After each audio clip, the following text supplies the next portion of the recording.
10,000 কোটি ডলারেরও বেশি মার্কিন অস্ত্র কিনছে সৌদি ও আমিরাত। ট্রাম্পের মধ্যপ্রাচ্য সফরে এত অস্ত্র কেন কিনছে আরবরা? মধ্যপ্রাচ্যে গেলেও বন্ধু রাষ্ট্র ইসরায়েলে যাচ্ছে না ট্রাম্প। এটি কি ফিলিস্তিনের জন্য স্বস্তির? ভয়ে কি নেতানিয়াহু? এবার ঢাকার বিরুদ্ধে নয়া ষড়যন্ত্র শুরু দিল্লির। নিজেদের মুসলিম নাগরিকদের বাংলাদেশে পুশিন করছে ভারত।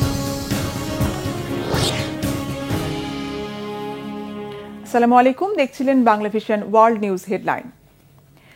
আমেরিকার কাছ থেকে 10,000 কোটি ডলারের অস্ত্র কিনছে সৌদি আরব, আর সংযুক্ত আরব আমিরাত কিনবে 140 কোটি ডলারের অস্ত্র। মুসলিম দেশগুলোকে অস্ত্রের বন্যায় ভাসিয়ে দিয়ে প্রথম আনুষ্ঠানিক বিদেশ সফরের অংশ হিসেবে মধ্যপ্রাচ্যে গেলেন মার্কিন প্রেসিডেন্ট ডোনাল্ড ট্রাম্প। ফিলিস্তিনের গাজায় ইসরায়েলি হামলার পাশাপাশি খাবারের অভাবে যখন মরছে হাজারো ফিলিস্তিনি, তখন কোটি কোটি ডলারের আমেরিকার অস্ত্র কিনতে ব্যস্ত আরব দেশগুলো। কেন এত অস্ত্র কিনছে সৌদি আমিরাত? কেন মধ্যপ্রাচ্যে গেলেন মার্কিন প্রেসিডেন্ট? ইরানের প্রভাব কমানো নাকি ব্যবসায়িক স্বার্থ? বিস্তারিত মীর ফজলে রাব্বির ডেস্ক রিপোর্টে। যখন মধ্যপ্রাচ্য জুড়ে বিরাজ করছে চরম ভূরাজনৈতিক উত্তেজনা, তখন একসাথে মধ্যপ্রাচ্যের 3 দেশ সফরে বের হলেন মার্কিন প্রেসিডেন্ট ডোনাল্ড ট্রাম্প।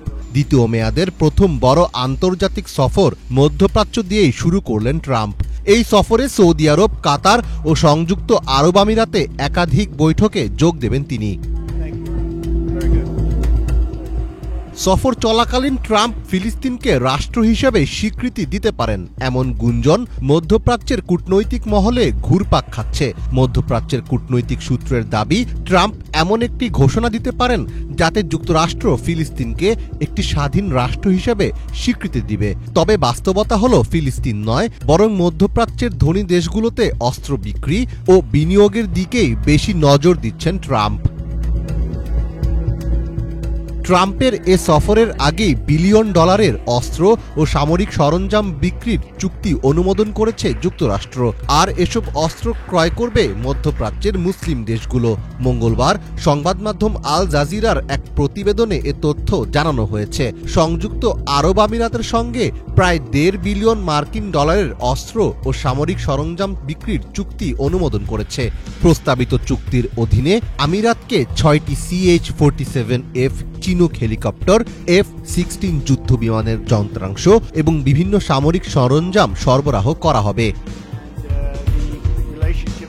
আমিরাতের চেয়ে এক ধাপ এগিয়ে আছে সৌদি আরব। ট্রাম্পের সফরের প্রথম দিনেই সৌদি যুক্তরাষ্ট্র বিনিয়োগ ফোরাম অনুষ্ঠিত হবে। এতে অতিথি হিসেবে থাকার কথা রয়েছে ব্ল্যাকরক, IBM ও কোয়ালকমের মতো বড় বড় প্রতিষ্ঠানের শীর্ষ নির্বাহীদের। ধারণা করা হচ্ছে এ সফরে ট্রাম্প প্রশাসন সৌদি আরবের সাথে 100 বিলিয়ন ডলারেরও বেশি মূল্যের অস্ত্র চুক্তি ঘোষণা করতে পারেন। এই চুক্তির কেন্দ্রবিন্দুতে রয়েছে 200টি অত্যাধুনিক F-15X যুদ্ধ বিমান। এছাড়াও বিভিন্ন ধরনের মিসাইল সিস্টেম, হারকিউলিস পরিবহন বিমান, কমব্যাট ও ট্রান্সপোর্ট হেলিকপ্টার কেনার আলোচনা চলছে। বড় অস্ত্র চুক্তির জন্য প্রস্তুতি নিচ্ছে কাতারও, যার মধ্যে ড্রোন এবং অন্যান্য আধুনিক সামরিক প্রযুক্তি থাকতে পারে। জানা গেছে সফরে কুয়েত, বাহরাইন, কাতার ও ওমানের প্রতিরক্ষা কর্মকর্তারা যুক্তরাষ্ট্রের অস্ত্র নির্মাতা কোম্পানিগুলোর সঙ্গে বৈঠক করতে পারেন। গুঞ্জন উঠেছে যুক্তরাষ্ট্রকে একটি উড়ন্ত প্রাসাদ তথা রাজকীয় বিমান উপহার দিতে যাচ্ছে কাতার, যেটি মার্কিন প্রেসিডেন্টের বিমানবহর এয়ারফোর্স 1-এ যুক্ত হতে পারে। ডোনাল্ড ট্রাম্প দীর্ঘদিন ধরে উপসাগরীয় আরব দেশগুলোর সঙ্গে ঘনিষ্ঠ সম্পর্ক বজায় রেখেছেন। এসব দেশে তার সন্তানদের একাধিক ব্যবসা ও আবাসন প্রকল্প আছে। বিশ্লেষকদের মতে এই অঞ্চলের দেশগুলো ট্রাম্পের লেনদেন ভিত্তিক পররাষ্ট্র নীতিকে কাজে লাগিয়ে নিজেদের নিরাপত্তা ও অর্থনৈতিক স্বার্থে সুবিধা নিচ্ছে। অন্যদিকে ট্রাম্প প্রশাসন এই অঞ্চলে ইরানের প্রভাব মোকাবিলা করতে উপসাগরীয় এসব দেশগুলোর নিরাপত্তা ও প্রতিরক্ষার চাহিদাকে অগ্রাধিকার দিচ্ছে। মীর ফজলে রাব্বি, বাংলা ভিশন। দ্বিতীয় মেয়াদে প্রথম আনুষ্ঠানিক বিদেশ সফরে মধ্যপ্রাচ্যে গেলেও ঘনিষ্ঠ বন্ধু রাষ্ট্র ইসরায়েল সফরে যাচ্ছেন না মার্কিন প্রেসিডেন্ট ডোনাল্ড ট্রাম্প। ইসরায়েলের ব্যাপক তৎপরতার পরও প্রেসিডেন্ট ট্রাম্প সাফ জানিয়ে দিয়েছেন ইসরায়েলে যাওয়ার কোনো পরিকল্পনা তার নেই। ইরানের সাথে আলোচনা, ইয়েমেনের হুথি বিদ্রোহীদের সাথে চুক্তি এবং হামাসের সাথে সরাসরি আলোচনার ঘোষণা দেওয়ার পর ইসরায়েল সফরে না যাওয়ায় বেশ উদ্বেগে নেতানিয়াহু সরকার। এটি কি ফিলিস্তিন সংকট সমাধানের জন্য কোনো শুভ ইঙ্গিত? ডেস্ক রিপোর্টে জানাচ্ছেন রিফাত জামান। প্রেসিডেন্ট হিসেবে প্রথম বিদেশ সফরের অংশ হিসেবে মধ্যপ্রাচ্যে গেলেও বন্ধুরাষ্ট্র ইসরায়েলে যাচ্ছেন না আমেরিকার প্রেসিডেন্ট ডোনাল্ড ট্রাম্প। মধ্যপ্রাচ্যের 3 দেশ সৌদি আরব, কাতার ও সংযুক্ত আরব আমিরাতে যখন ব্যস্ত সময় পার করছেন প্রেসিডেন্ট ট্রাম্প, সৌদিতে বসে সই করছেন একের পর এক ব্যবসায়িক চুক্তি, তখন ইসরায়েলের ব্যাপক চেষ্টার পরও প্রেসিডেন্ট ট্রাম্প সাফ জানিয়ে দিয়েছেন তার সফরের তালিকায় নেই ইসরায়েলের নাম। কেন হঠাৎ বন্ধুরাষ্ট্রের প্রতি এত অনীহা তৈরি হলো ট্রাম্পের? কেন ইসরায়েল সফরের জন্য নেতানিয়াহুর অনুরোধ ফিরিয়ে দিয়েছেন তিনি? এটি কি ফিলিস্তিনিদের জন্য বড় কোনো সুখবর আনবে? ট্রাম্প কি যুদ্ধবিরতির জন্য পদক্ষেপ নেবেন? এমন সব শঙ্কায়, রীতিমতো ভয়ে উদ্বেগে ইসরায়েলের প্রধানমন্ত্রী বেনিয়ামিন নেতানিয়াহু। বিশ্লেষকরা বলছেন গাজা ইস্যু সহ ব্যবসায়িক স্বার্থের কারণেই নেতানিয়াহুর উপর নাখোশ প্রেসিডেন্ট ট্রাম্প। তারা বলছেন গাজায় যুদ্ধবিরতির কৃতিত্ব যদি মার্কিন প্রেসিডেন্ট নিতে পারতেন তাহলে হয়তো ইসরায়েল সফরে যেতেন তিনি। কিন্তু গাজায় যুদ্ধ বন্ধ তো দূরে থাক, নিজের রাজনৈতিক ক্যারিয়ার বাঁচাতে ফিলিস্তিনের উপর হামলা আরও জোরালো করেছেন ইসরায়েলি প্রধানমন্ত্রী। গাজায় খাবার সরবরাহ বন্ধ করে দিয়ে জিম্মিদের মুক্তির চেষ্টা না করে তিনি কেবল হামাস নির্মূলের স্বপ্ন দেখে চলেছেন। আর এসব কারণেই ইসরায়েলি প্রধানমন্ত্রী নেতানিয়াহুর উপর মার্কিন প্রেসিডেন্ট চরম বিরক্ত বলে মনে করছেন বিশ্লেষকরা। অথচ গেল ফেব্রুয়ারিতে ট্রাম্পের দ্বিতীয় মেয়াদে তার সাথে দেখা করা প্রথম বিশ্ব নেতা হিসেবে গর্ব করেছিলেন বেনিয়ামিন নেতানিয়াহু। এছাড়া মধ্যপ্রাচ্য সফরের আগে প্রেসিডেন্ট ট্রাম্প এমন কিছু পদক্ষেপ নিয়েছেন যার ফলে ইসরায়েলি প্রধানমন্ত্রীকে কেবল হতাশ দর্শক হিসেবে দেখা গেছে। পরমাণু ইস্যুতে ইরানের সাথে দফায় দফায় আলোচনা, ইয়েমেনের হুতিদের সাথে যুদ্ধবিরতিতে যাওয়া, ইসরায়েলকে পাশ কাটিয়ে গাজায় শেষ জীবিত আমেরিকান জিম্মি অ্যাডান আলেকজান্ডারকে মুক্ত করার জন্য হামাসের সাথে সরাসরি আলোচনা ও চুক্তি সইয়ের মতো ঘটনাগুলো নেতানিয়াহুকে একেবারে কোণঠাসা করে দিয়েছে, বুঝিয়ে দিয়েছে আমেরিকার কাছে নেতানিয়াহুর গুরুত্ব কতটা কম। তবে সবচেয়ে বড় বিষয় আর্থিক ও ব্যবসায়িক স্বার্থ। ট্রাম্পকে যা দিতে পারবে মধ্যপ্রাচ্যের ধনী আরব দেশগুলো তা দিতে পারবে না নেতানিয়াহুর ইসরায়েল। এর মধ্যে আমেরিকার কাছ থেকে হাজারো কোটি ডলারের মার্কিন অস্ত্র কিনছে সৌদি আরব ও সংযুক্ত আরব আমিরাত। ধনী আরব দেশগুলো তাদের অঞ্চলে $1 ট্রিলিয়ন মার্কিন বিনিয়োগের সুযোগও করে দিয়েছে। সব মিলে ওয়াশিংটনে নেতানিয়াহুর এখন খুব একটা প্রভাব নেই বলে মনে করছেন বিশ্লেষকরা। তাই ভয়ে আর উদ্বেগে দিন কাটছে ইসরায়েলি প্রধানমন্ত্রী বেনিয়ামিন নেতানিয়াহুর। রিফাত জামান, বাংলাভিশন নিউজ ডেস্ক। এদিকে মার্কিন প্রেসিডেন্ট ডোনাল্ড ট্রাম্পকে $40 কোটি মূল্যের বিলাসবহুল একটি উড়োজাহাজ উপহার দিতে যাচ্ছে কাতার। একাধিক মাস্টার বেডরুম, ডাইনিং ও ড্রয়িং রুম সহ উড়োজাহাজটিতে আছে অতিথিদেরও থাকার ব্যবস্থা। দেয়ালে ও আসবাবপত্রে স্বর্ণের কারুকাজ করা এই উড়োজাহাজকে বলা হচ্ছে একটি উড়ন্ত প্রাসাদ। আর কি কি সুবিধা রয়েছে উড়োজাহাজটিতে? ডেস্ক রিপোর্টে জানাচ্ছেন হিজল জুবায়ের। এ যাবৎকালের ইতিহাসে সবচেয়ে ব্যয়বহুল উপহার পেতে যাচ্ছেন কোন মার্কিন প্রেসিডেন্ট। এর আর্থিক মূল্য অন্তত $40 কোটি। ফলে সাধারণ মানুষ থেকে শুরু করে আন্তর্জাতিক যত গণমাধ্যম সবখানেই আলোচনার বিষয় হয়ে উঠেছে বিলাসবহুল এই উপহার। কাতারের রাজপরিবার ট্রাম্পকে উড়ন্ত প্রাসাদ খ্যাত ওই উপহার দিতে যাচ্ছে বলে মার্কিন কর্মকর্তাদের বরাতে জানাচ্ছে আন্তর্জাতিক গণমাধ্যমগুলো। বিবিসি জানিয়েছে মধ্যপ্রাচ্যে চলমান সফরকালেই ট্রাম্প কাতার রাজপরিবারের কাছ থেকে $40 কোটি মূল্যের একটি উড়োজাহাজ উপহার পেতে যাচ্ছেন, এমনটাই আশা করা হচ্ছে। শিগগিরই হোয়াইট হাউস থেকে এ সংক্রান্ত ঘোষণা আসতে পারে। এনবিসি জানিয়েছে মার্কিন প্রেসিডেন্টের সরকারি চলাচলে ব্যবহৃত উড়োজাহাজ এয়ারফোর্স 1 হিসেবে ব্যবহার করা হবে বোয়িং 747-28 মডেলের এই উড়োজাহাজটি। তবে তার আগে বিস্তৃত পরিসরে নিরাপত্তাজনিত যাচাইকরণ চলবে এটির। বর্তমানে এয়ারফোর্স 1 হিসেবে বোয়িংয়ের যে বিমানটি ব্যবহৃত হচ্ছে সেটি 90-এর দশকের। ফলে প্রায়ই নানা রকম কারিগরি জটিলতা দেখা দেয় সেটিতে। নতুন উড়োজাহাজটি পেলে সেই জটিলতা কাটবে। এদিকে মার্কিন প্রেসিডেন্ট হিসেবে ট্রাম্পের এমন উপহার নেওয়া বৈধ কিনা তা নিয়ে চলছে ব্যাপক আলোচনা সমালোচনা। সমালোচক মহল ও বিরোধী দল ডেমোক্র্যাটিক পার্টির অনেকেই এটিকে ঘুষ বলে অভিহিত করছে। ট্রাম্প হোয়াইট হাউসকে ব্যক্তিগত আর্থিক লাভের জন্য ব্যবহার করছেন বলে অভিযোগ তাদের। তবে হোয়াইট হাউসের আইনজীবীরা বলছেন মার্কিন আইন অনুসারে কাতারের উপহার দেয়া উড়োজাহাজটি অবৈধ নয়। বিভিন্ন সূত্র মতে এটি শুরুতে মার্কিন বিমান বাহিনীর কাছে হস্তান্তর করা হবে, পরে দেয়া হবে প্রেসিডেন্টের সংগ্রহশালায়। ফলে তা ব্যক্তিগত উপহার হিসেবে বিবেচিত হবে না। তবে প্রেসিডেন্টের মেয়াদ শেষে এই উড়োজাহাজ ব্যক্তিগত ব্যবহারের জন্য রেখে দিতে চান ট্রাম্প। তার এমন অভিলাষ নিয়ে বিতর্ক আরও জোরালো হয়েছে। সার্বিক প্রেক্ষাপটে কি আছে উড়ন্ত প্রাসাদ আখ্যা পাওয়া বিলাসবহুল এই উড়োজাহাজে, তা নিয়ে মানুষের কৌতূহলের শেষ নেই। বিভিন্ন গণমাধ্যম বলছে চোখ ধাঁধানো এই উড়োজাহাজটির ইন্টেরিয়র ও আসবাবপত্রে আছে স্বর্ণসহ বিভিন্ন মূল্যবান ধাতুর ছোঁয়া। এই ইন্টেরিয়র করেছে বিখ্যাত ফরাসি প্রতিষ্ঠান আলবার্তো পিন্তো ক্যাবিনেট। একাংশ ডুপ্লেক্স ও ঘোরানো সিঁড়ি সম্বলিত এই উড়োজাহাজে আছে একাধিক মাস্টার বেডরুম, ডাইনিং ও ড্রয়িং রুম, বৈঠকের জন্য আলাদা স্থান, বুকশেলফ, টিভি স্ক্রিন ছাড়াও আছে বড়সড় একটি বিলাসবহুল বাড়িতে যা কিছু থাকে সেসব সুবিধা।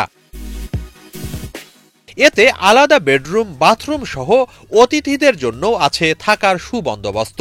এর দেয়ালগুলোতে আছে স্বর্ণের কারুকাজ। সব মিলিয়ে অত্যাধুনিক প্রযুক্তির নেভিগেশন ও ইঞ্জিন সম্বলিত এ উড়োজাহাজের নামকরণ উড়ন্ত প্রাসাদ হিসেবে যথাযথ। হিজল জোবায়ের, বাংলা ভিশন। পাকিস্তানের সাথে উত্তেজনা ও সংঘাত চলার সময় বাংলাদেশের বিরুদ্ধে ষড়যন্ত্র শুরু করেছিল ভারত। সীমান্ত দিয়ে নিজ দেশের মুসলিম নাগরিকদের পুশ ইন করছে ভারত। কেবল 7 ও 8 মে 2 দিনে মোট 202 জনকে জোর করে বাংলাদেশে প্রবেশ করিয়েছে ভারতীয় সীমান্তরক্ষী বাহিনী বিএসএফ। কেন হঠাৎ নিজের নাগরিকদের পুশ ইন করছে ভারত? বাংলাদেশের বিরুদ্ধে কি এটা কোনো নতুন ষড়যন্ত্র?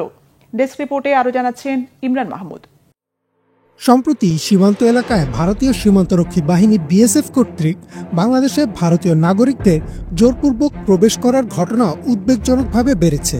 2024 সালের ডিসেম্বর থেকে 2025 সালের মে পর্যন্ত বিভিন্ন সীমান্তে অন্তত 400 জন ভারতীয় নাগরিককে বাংলাদেশের ভেতরে ঠেলে দেওয়ার অভিযোগ উঠেছে।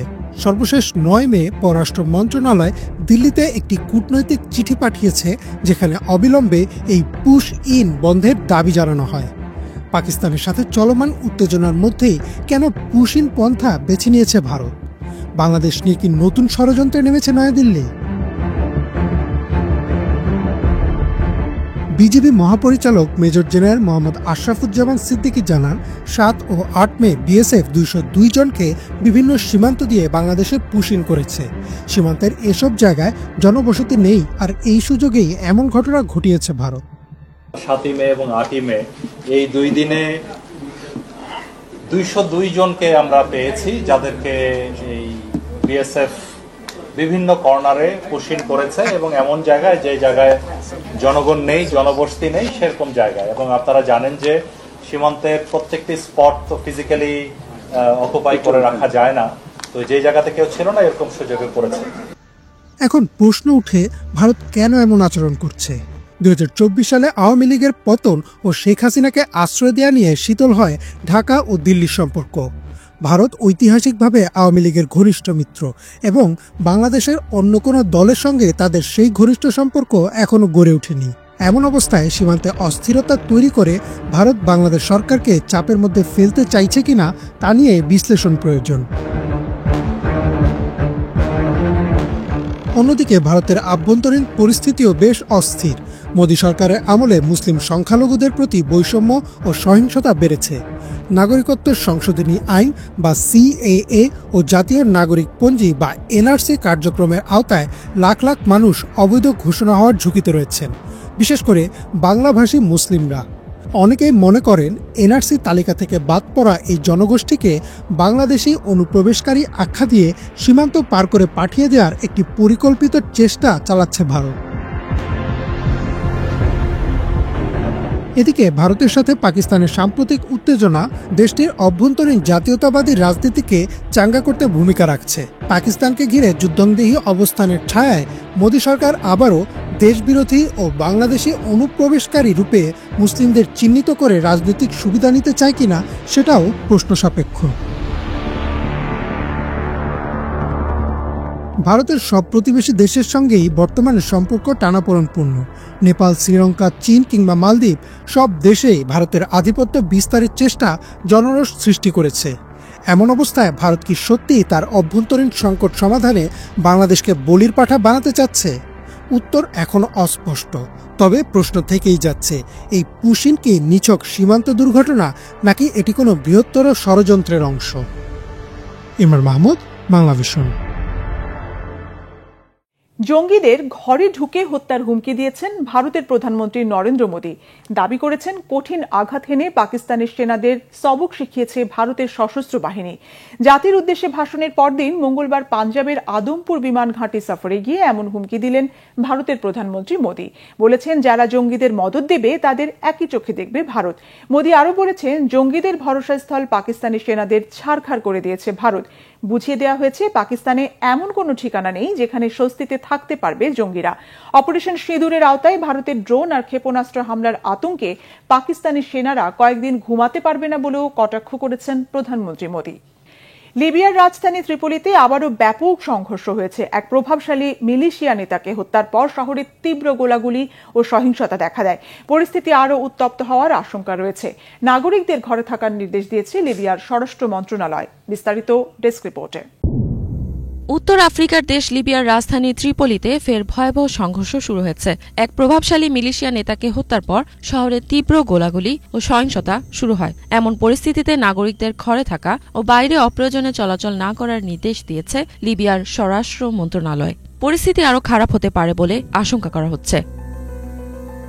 12 মে স্থানীয় সময় রাত 9টা থেকে ত্রিপোলির দক্ষিণাঞ্চলে ব্যাপক সংঘর্ষ শুরু হয়। বাসিন্দারা ভারী অস্ত্রের গোলাগুলি ও বিস্ফোরণের শব্দ শোনার কথা জানান। এই সংঘর্ষে প্রতিরক্ষা মন্ত্রণালয়ের অধীন 444তম ব্রিগেড অংশ নিয়েছে বলে বিভিন্ন প্রতিবেদনে জানানো হয়েছে। আল জাজিরার তথ্য অনুসারে স্ট্যাবিলিটি সাপোর্ট অথরিটি SSA এর প্রধান আবদেল গনি আল কিকলি, যিনি খেনিওয়া নামে পরিচিত, নিহত হওয়ার পর ত্রিপোলির বিভিন্ন অঞ্চলে সহিংসতা শুরু হয়। তার মৃত্যুর খবর ছড়িয়ে পড়ার পর শহরের নানা এলাকায় সহিংসতা ছড়িয়ে পড়ে। এই সংঘর্ষে অন্তত 6 জন আহত হয়েছে বলে জানা গেছে। তবে তারা সাধারণ নাগরিক নাকি আইন শৃঙ্খলা রক্ষাকারী বাহিনীর সদস্য, সে বিষয়ে এখনও নিশ্চিত কোনো তথ্য পাওয়া যায়নি। এদিকে পরিস্থিতি দ্রুত শান্ত করার আহ্বান জানিয়েছে জাতিসংঘ। ত্রিপোলির নিরাপত্তা পরিস্থিতি নিয়ে গভীর উদ্বেগ প্রকাশ করেছে জাতিসংঘের সহায়তা মিশন UNSMIL। এক বিবৃতিতে তারা জানায়, জনবহুল এলাকায় ভারী অস্ত্র ব্যবহারের ঘটনা খুবই উদ্বেগজনক। জাতিসংঘ অবিলম্বে যুদ্ধ বন্ধ করার ও সব পক্ষকে বেসামরিক মানুষের নিরাপত্তা নিশ্চিত করার আহ্বান জানিয়েছে। এদিকে আজ জাউইয়া, জিনতান ও মিসরাতা থেকে সামরিক বাহিনীর যানবাহনগুলো রাজধানীতে প্রবেশ করছে। অনেকে একে সম্ভাব্য বড় সংঘর্ষের প্রস্তুতি হিসেবে দেখছেন। সোশ্যাল মিডিয়ায় প্রকাশিত ভিডিও ও ছবিতে দেখা যায়, শহরের বিভিন্ন জায়গা কালো ধোঁয়ায় আচ্ছন্ন হয়ে পড়েছে। এছাড়া সশস্ত্র গোষ্ঠীর সদস্যদের রাস্তায় টহল দিতে দেখা গেছে। নিরাপত্তা সংক্রান্ত কারণে সাময়িক সময়ের জন্য ফ্লাইট চলাচল বন্ধ করে দেয় মিতিকা আন্তর্জাতিক বিমানবন্দর। তবে কিছু সময় পরই বিমান চলাচল পুনরায় চালু করা হয়। তবে শিক্ষার্থী, শিক্ষক ও কর্মীদের নিরাপত্তা সুনিশ্চিত করতে 13 মে বিদ্যালয়ে পাঠদান ও পরীক্ষা স্থগিত করার সিদ্ধান্ত নেওয়া হয়েছে। এসব গোষ্ঠীগুলোর মধ্যে যখনই সংঘর্ষ ঘটে তখন সাধারণ জনগণই বেশি ক্ষতিগ্রস্ত হয়। বর্তমানে যারা এই সহিংসতার জন্য দায়ী তাদের বিচার দাবি করছে সাধারণ মানুষ।